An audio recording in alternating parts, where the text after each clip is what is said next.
We've been very fortunate to have a partnership with Nissan for over 30 years. Last year alone, we had 400 employees that volunteered through various events in support of Second Harvest Food Bank's mission, but also in support of what Nissan represents and the values of Nissan. And I believe the hours volunteered in the last 3 years is somewhere in the neighborhood of 2,400. At Nissan, a core value is to make a societal impact in the communities where we have a significant operating presence and the communities where our employees and customers call home. Since 2017, they've been helping fund our mobile pantry program, which is a truckload of food.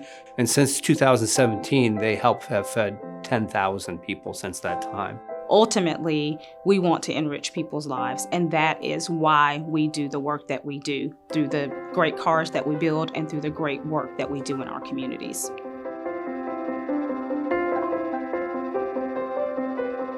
Sherry is an inspiration to a lot of people.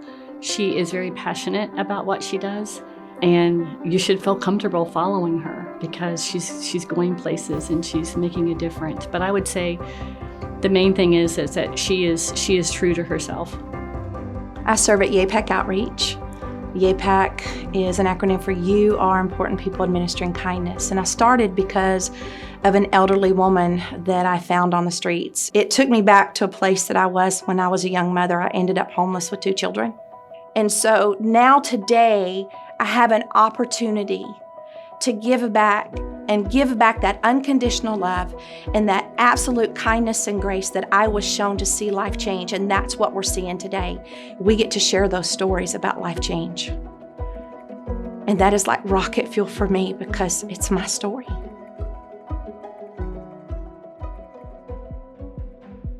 Been volunteering with Disaster Recovery Connection for about 3 years. It's important to maintain the connection with the victims of especially the flood damage, which is primarily where I was working. They seem forgotten. The needs over time, they don't go away. It's still people living in motels and hotels 5-6 months after the disaster. So it allowed me to make some follow-up phone calls, but that connection when people are going through traumatic situations is important. They don't feel alone, and they feel connected back to society. What inspires me to serve, I guess, is there's a need.